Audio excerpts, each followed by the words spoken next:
샬롬. 예, 반갑습니다.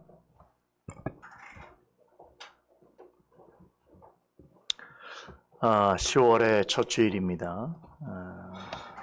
하나님께서 오늘도 우리에게 특별한 주일을 허락해 주셨습니다. 오늘은 성찬 주일이지요. 좀 더 경건한 마음으로 주일을 맞이하고 보내도록 하겠습니다. 오늘 잠언 말씀 함께 보도록 하겠습니다. 잠언 9장 1절로부터 6절 말씀입니다. 잠언 9장 1절에서 6절 말씀 우리 한 목소리로 읽도록 합니다. 지혜가 그 집을 짓고 7 기둥을 다듬고 짐승을 잡으며 포도주를 혼합하여 상을 갖추고 그 여종을 보내어 성중 높은 곳에서 불러 이르기를 무릇 어리석은 자는 이리로 돌이키라. 또 지혜 없는 자에게 이르기를 너는 와서 내 식물을 먹으며 내 혼합한 포도주를 마시고 어리석음을 버리고 생명을 얻으라. 명철의 길을 행하라 하느니라. 아멘. 드디어 잠언 9장을 살펴보게 되었습니다. 제가 잠언 9장을 공부하면서 드디어라고 하는 말을 붙이는 이유가 있습니다. 본장은 그동안 우리가 살펴보았던 1장에서 8장까지의 잠언 내용의 최종적인 결론에 해당되는 부분이기 때문입니다. 잠언 기자는 그동안 1장에서 8장까지 크게 13가지의 교훈을 들려주었습니다. 잠언 9장은 지금까지 들려준 교훈들을 요약하는 동시에 잠언의 서론이라고 할 수 있는 잠언 1장 1절로부터 7절까지의 언급한 본서를 기록한 최종적인 목적이 무엇인가라고 하는 그 서론의 물음에 대해서 이제 답변해 주고 있습니다. 자, 그런 의미가 있기 때문에 제가 9장을 해설 시작하면서 이제 드디어라고 하는 말을 덧붙이게 된 것입니다. 자, 오늘 제가 해설을 시작하면서 먼저 여러분들에게 한 가지 제 마음에 있는 생각을 전해드릴 것이 있습니다. 오늘 제가 설교자 입장에서 오늘 본문을 이렇게 보면서 이런 생각이 들었습니다. 하나님께서는 솔리데오 글로리아 교회와 이 교회에 속해 있는 성도들을 참으로 사랑하시는구나 라고 하는 것을 제가 새삼 정말 뼛속 깊게 생각하게 되었습니다. 자, 오늘은 올해 3번째로 맞이하는 성찬 주일인데요.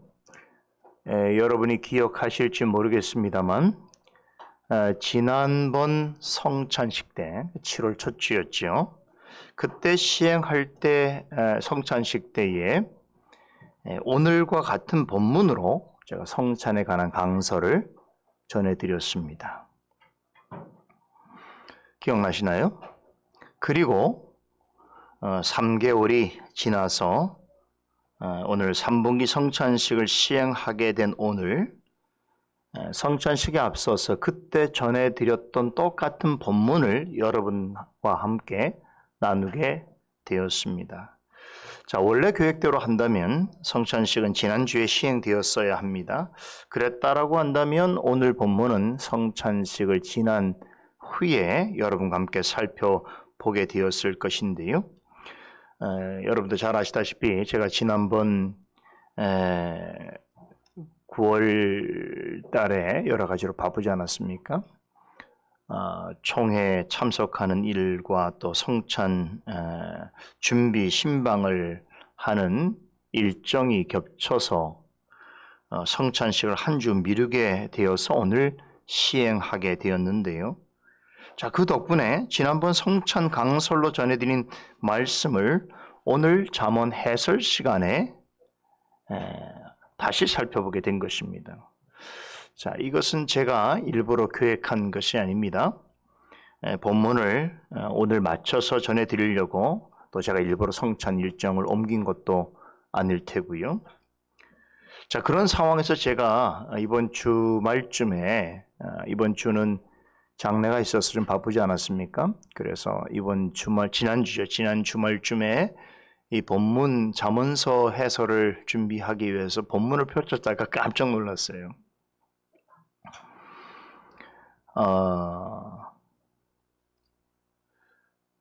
마치 제가 짜맞춘 것 같은 상황이 되어버린 것이지요. 요즘 아이들 말로 하면 소름입니다. 예상치 않은 일이었던 것이죠. 자, 오늘 이 잠언 본문은요, 우리 잠언서에서는 찾아보기 어려울 정도로 성찬에 관하여서 관련된 말씀이다. 거의 유일한 본문이다라고 해도 과언이 아닙니다. 그런 본문을 3개월 시차로 우리가 맞이하는 성찬 주일에서 똑같은 본문을 연거푸어 살펴보게 된 것이 과연 우연일까? 이런 생각을 해보게 되는 것이죠. 저는 그렇게 생각하지 않습니다. 지난주에 잠언 해설로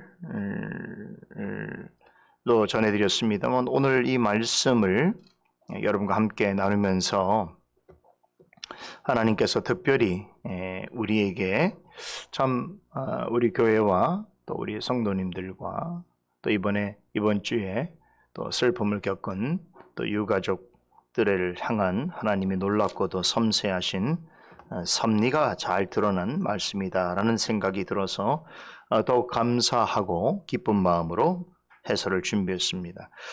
석 달 전에 전해드린 강설 내용을 여러분들이 얼마나 정확하게 기억하고 있을지는 모르겠습니다만 오늘은 그동안 살펴본 잠언의 흐름 속에서 본문의 의미와 교훈을 생각해 보려고 합니다. 그래서 지난번 강설 시간에 지난번 성찬 때 말씀드렸던 내용하고 유사한 부분이 없지는 않겠지만 아마 어떤 분들은 전혀 새로운 말씀으로 들릴 수도 있을 것입니다.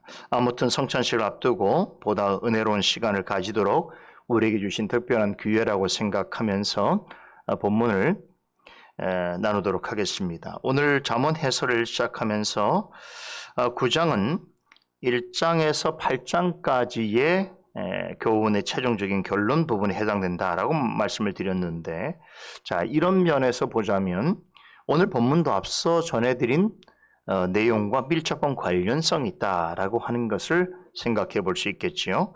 지난주에 살펴본 8장 마지막 부분, 특별히 35절을 보게 되면 잠언 기자는 지혜를 얻는 것을 생명을 얻는 것으로 비유했습니다. 여기서 지혜는 누구를 가리킨다고 했죠? 우리 주 예수 그리스도입니다. 그렇다면 생명이 의미하는 바는 무엇인가? 오직 하나님의 은혜 안에서 그리스도를 통해서 얻은 구원과 영생을 가리킨다라고 제가 말씀드렸습니다. 그리스도를 소유한 사람은 그리스도께서 주시는 구원과 영생을 얻을 수 있습니다. 구원과 영생은 하나님께서 그리스도를 통해서 우리에게 거저 주시는 것이지요. 자, 그런데 이것을 받아 누리려면 어떻게 해야 한다고 했습니까? 참 지혜이신 그리스도의 교훈을 귀담아 듣고 순종해야 되는데 어떤 태도로 해야 하는가? 우리 지난 시간에 배웠죠? 날마다 사랑하는 사람을 문 곁에서 기다리고 문설주 옆에서 기다리는 그런 간절한 마음으로 그리해야 한다라고 배웠지요. 기억나시죠? 오늘 잠언 9장의 첫 번째 단락의 첫 구절은 지혜를 갖고자 하는 자들이 생명을 얻기 위해서, 다시 말해서 그리스도로 말미암은 구원과 영생을 얻기 위해서 기다리고 있는 집에 대해서 밝히고 있습니다. 그러니까 우리는 성경이 이렇게 구분이 되어서 8장과 9장이 이렇게 구분해서 보고 있지만 원래 성경이 처음 기록될 때는 이 구분되지 않았어요. 전체 흐름이 있는데, 그러니까 8장과 9장의 내용은 자연스럽게 흐름을 가지고 있는데 8장 마지막 부분에 지혜를 얻는 것은 사람이 사랑하는 사람을 문 곁에서 문설주 옆에서 기다리는 간절함을 가지고 지혜를 기다려야 된다고 그랬는데, 그러면 그 기다리는 집, 그 집이 무엇인가 라고 하는 것을 이제 8장 초반부에서 설명해 주고 있죠. 1절을 다시 보시죠. 지혜가 그 집을 짓고 7 기둥을 없다라고 전합니다. 잠언 기자는 집에 관한 비유를 전해주고 있는데, 자, 이 집을 누가 지었다고 합니까? 지혜가 지었다고 그러죠. 자, 근데 우리가 앞서 이미 집에 관한 비유를 하나 본 적이 있습니다. 기억나시나요? 잠언 7장에 보면 음녀의 집이 있었습니다. 음녀의 집이라고 하는 것은 어떤 집입니까? 사람을 유혹해서 멸망시키기 위하여 지어진 집이죠. 그렇죠. 그런데 지혜가 지은 집은 지혜를 찾는 자들에게 생명을 주시기 위해서, 즉 구원과 영생을 주기 위해서 지어진 집이라는 것이지요. 똑같은 집을 말하지만 전혀 다른 용도의 집이지요. 자, 지혜가 지은 집에는 7 기둥이 있습니다. 여기서 7이라고 하는 말은, 숫자는 완전수를 가리키는 거죠. 완전을 상징하는 숫자인데 7 기둥이라고 하는 것은 무엇을 말하는 것인가? 이 지혜가 지은 집은 그 어떤 것으로도 무너지거나 부서지거나 해하지 않는 완전한 거처다라고 하는 것을 말해주고 있습니다. 그러므로 이런 집에 들어와 있는 사람은 어떻겠어요? 어떤 재난과 재앙이 몰려오더라도 영원토록 안전하게 보호받을 수 있을 것이다 라고 하는 뜻이겠죠. 그렇다면 지혜가 지은 집이란 무엇을 가리키는 것인가? 자, 이 질문은 이렇게 바꿀 수 있습니다. 참 지혜신 그리스도께서 하나님을 찾고 의지하는 사람들이 사람들의 영원한 안전과 행복을 위해서 손수 지으신 그 집이 무엇인가 라는 것이죠. 이 집이 무엇일까요? 바로 교회입니다. 세상에 있는 눈에 보이는 교회들은 갖가지 어려움을 만날 수 있습니다. 또 여러 가지 문제가 교회 안에서도 발생할 수 있습니다. 하지만 그리스도께서 지으신 완전한 교회는 비록 우리 눈에 보이지는 않지만 그것은 완전 무결합니다. 어떤 집을 생각해 볼 수 있을까요? 완전한 교회, 하늘에 있는 영원한 하나님 나라를 생각해 볼 수 있습니다.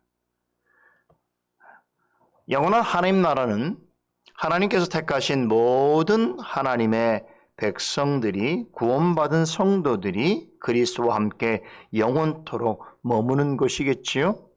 여러분, 이런 영원한 하나님 나라는 조금도 문제가 없습니다. 조금도 이상한 것이 없습니다. 완전 무결한 교회인 것이죠. 그런 점에서 비교해 보자면 이 땅에 서 있는 교회는 영원한 하나님 나라에 비해서는 완전치 못합니다. 그렇죠? 왜 그렇습니까? 이 교회에 속하여 있는 우리가 완전히 성화된 자들이 아닐 뿐만 아니라 우리가 살아가고 있는 세상 자체가 불완전하기 때문인 것이지요.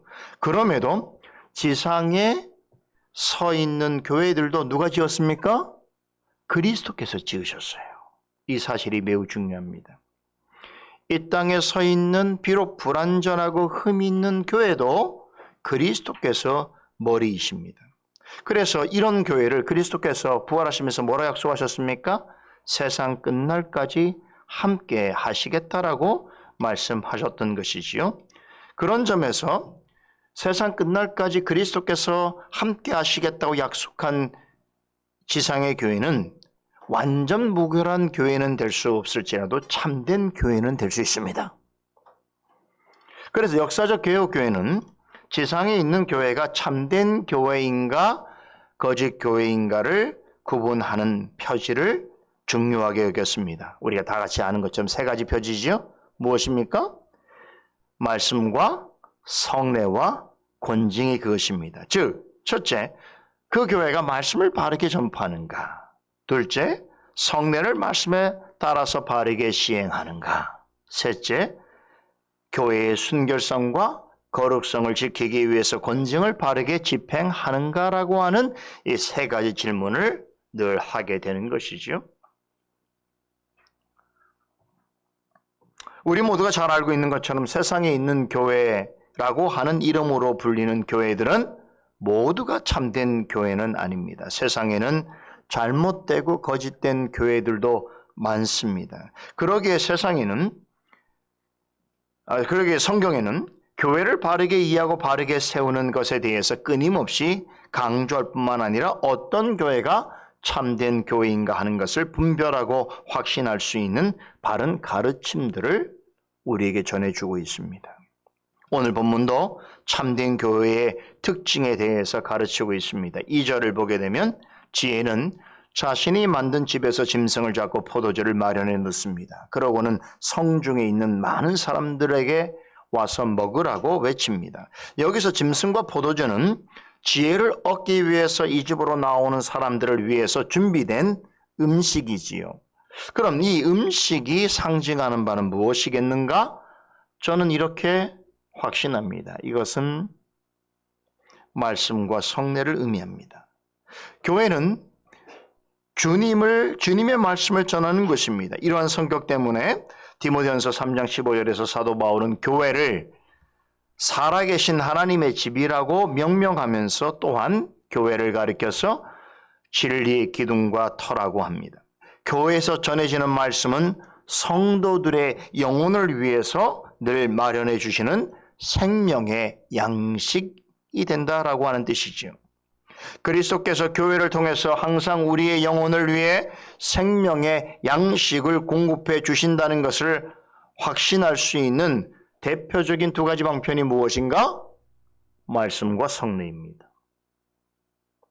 본문에 언급된 포도주는 이 성례 중에서도 특별히 성찬을 표상합니다.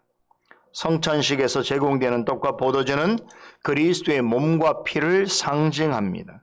우리가 이것을 믿음으로 먹고 마실 때에 그리스도께서는 성령으로 말미암아 우리의 영혼을 배부르게 해주시고 영적 양식으로 우리 영혼에 충만한 은혜를 제공해 주십니다.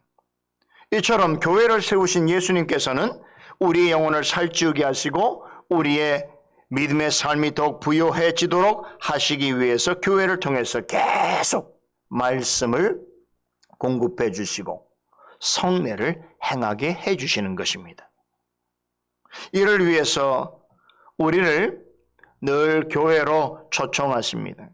그래야 심령이 가난하고 애통하고 의에 줄이고 목마른 사람들을 영적 음식으로 배부르게 하십니다. 심령이 가난하고 애통하고 의에 줄이고 목마른 사람이라면 누구나 교회 와서 우리 주님께서 베푸시는 영적 음식을 먹고 마실 수 있습니다.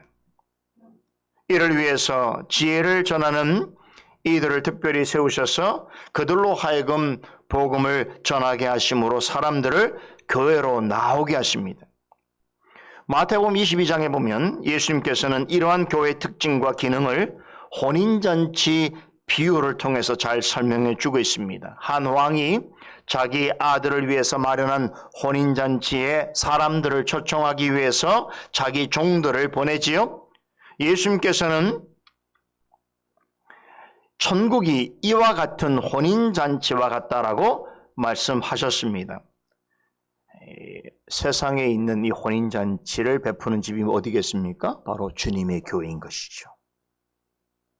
하나님께서는 잔치상을 준비해 놓고 종들을 시켜서 사람들을 혼인잔치에 초청하는 그러한 왕처럼 이 땅에서 심령이 가난하고 애통하고 의에 줄이고 목마른 사람들을 당신의 종인 말씀 사역자들을 통하여 그들을 보내셔서 그들로 하여금 복음을 듣고 예수님이 지으신 교회로 나오도록 하시는 것입니다. 본문 4절은 이렇게 해서 교회에 나오는 사람을 이렇게 묘사합니다. 어리석은 자, 지혜 없는 자라고 부릅니다.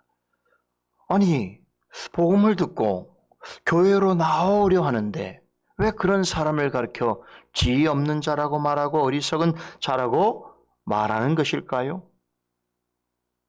좀 이상하지요. 교회를 안 나오겠다는 게 아닌데 복음을 듣고 교회를 나오겠다고 하는데 왜 그런 사람을 가르쳐서 지혜 없는 자, 어리석은 자라고 말하는 것인가? 여기서 말하고 있는 어리석음과 지혜 없음이라고 하는 것은 우리가 종래에 알고 있는 하나님을 믿지 않는다 혹은 하나님을 모른다라고 하는 뜻이 아닙니다. 복음을 듣고 교회로 나와야 하는 사람들이 영적으로 어떤 상태에 있는 사람들인가를 말해주고 있는 것입니다. 다시 말하면 내가 스스로 지혜있다라고 생각하는 사람은 어떻습니까? 복음을 들으려 하지 않을 뿐만 아니라 교회로 나오려 하지 않을 것입니다. 자신이 능력이 많고 자랑할 것이 많고 세상에서의 삶이 항상 즐겁고 만족스러운 사람이라고 한다면 굳이 복음을 듣지 않고 교회를 찾으려 하지 않을 것입니다. 그러므로 4절에서 말하고 있는 어리석은 자, 지혜 없는 자는 하나님 앞에서 스스로 어떠한 능력과 자랑을 할 수 없고 오히려 하나님 앞에서 연약하고 부족한 사람이라고 하는 뜻입니다. 다시 말해서 심령이 가난하고 애통하고 의에 줄이고 목마른 사람입니다. 성경은 종종 어리석은 자를 배고픈 자에 비유합니다. 사람이 아무것도 먹지 못한다면 건강에 문제가 생기게 되겠지요. 계속 무언가를 먹지 않는다면 그런 상태로 있다가는 죽을 수도 있습니다. 그와 같이 사람이 지혜를 소유하지 못한다면 어떻습니까? 영적으로 죽을 수 있습니다. 그래서 지혜를 소유하지 못한 사람들이 찾는 집이 어디라고요? 음료의 집인 것이죠. 음료의 유혹에 빠져서 멸망의 길로 가게 되는 것입니다. 앞서 8장 36절에서 잠언 기자는 지혜를 잃는 것을 곧 자기 영혼을 해치는 것이라고 했습니다. 지혜를 소유하지 못하는 것도 문제이지만 지혜를 가졌다가 잃어버리는 것은 더 큰 문제입니다. 그것은 자신의 영혼을 스스로 죽이는 일과 같은 것입니다. 36절 하반절에서 모른 나를 미워하는 자는 사망을 사랑하느니라 라고 하는 말씀을 우리는 기억해야 됩니다. 지혜를 미워하는 자는 곧 예수님을 미워하는 사람입니다. 그런 사람은 도리어 무엇을 사랑하는 사람이라고요? 사망을 사랑하는 자다. 죽음을 사랑하는 자다라는 것입니다. 여러분, 죽음을 사랑하는 사람이 있습니까? 스스로 목숨을 끊는 사람도 죽음이 사랑스러워서 죽는 것이 아니지요? 그렇죠. 현실이 어렵고 자기 자신이 절망스러워서 어쩔 수 없이 죽음을 택하는 것이지 죽음이 사랑스러워서 선택하는 사람은 없습니다.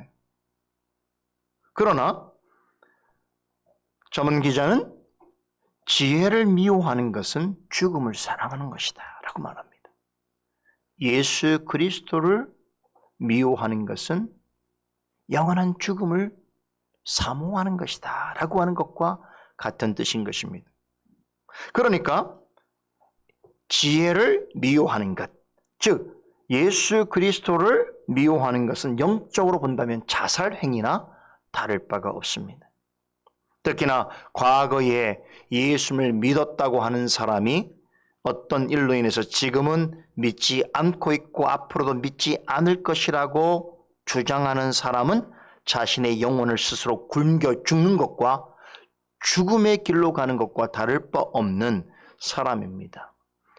영적인 자살을 매일같이 시도하는 사람이라고 보면 되는 것이죠.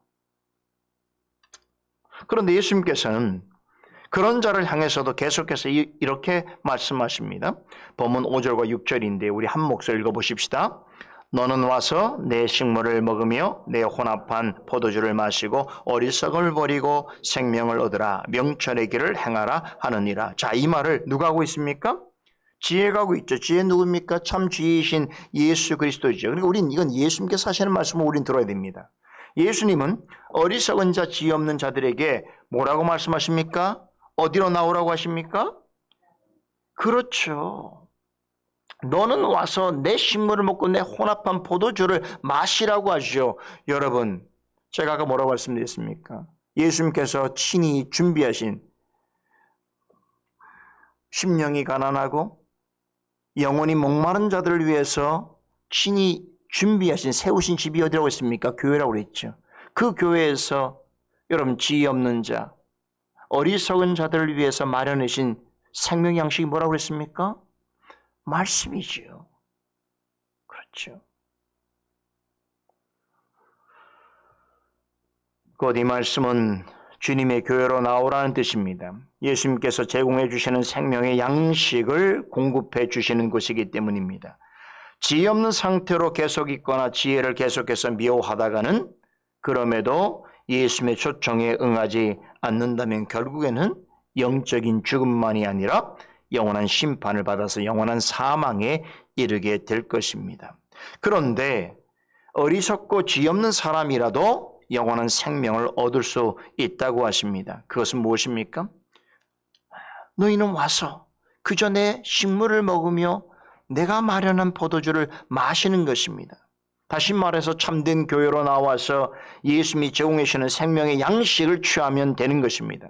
예수님께서 주시는 생명의 양식을 받아 먹는 사람은 어리석음의 배고픔을 면할 수 있을 뿐만 아니라 영원한 사망에서 영원한 생명으로 옮겨지는 놀라운 은혜와 축복을 맛보아 누리게 될 것이라고 약속하시는 것입니다. 예수님께서는 여기서 뭐라고 말씀하세요? 뭘 먹으라고 하십니까? 내가 만든 식물, 내가 직접 혼합하여 제조한 포도주를 마시라고 말합니다. 우리의 영혼의 양식으로 삼아야 하는 것은 사람이 만든 어떤 종교나 사람의 어떤 가르침이거나 사람이 만든 신앙이 아닙니다. 오직 우리 주님께서 직접 만드신 말씀이요, 가르치시는 교훈입니다. 성찬식은 이 말씀을 통해서 예수님을 나의 생명의 양식으로 믿음으로 받아들이는 예식입니다.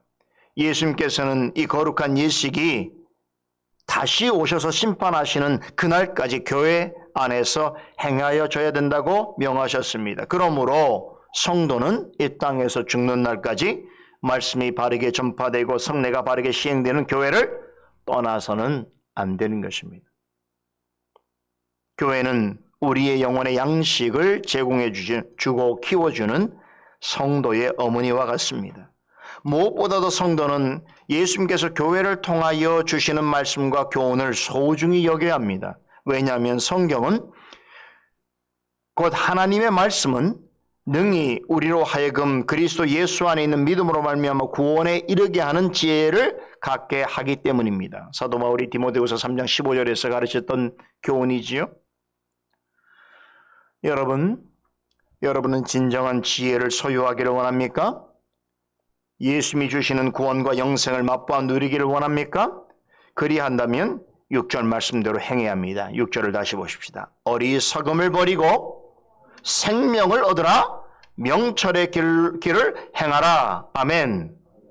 교회를 통해서 전하여 주시는 말씀으로 자신의 어리석음을 깨달아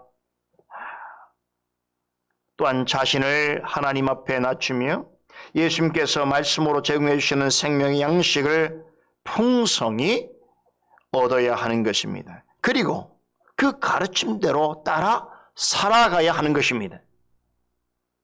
이것이 이 땅에서 주님께서 주시는 영원한 구원과 영생을 누리는 사람의 모습입니다.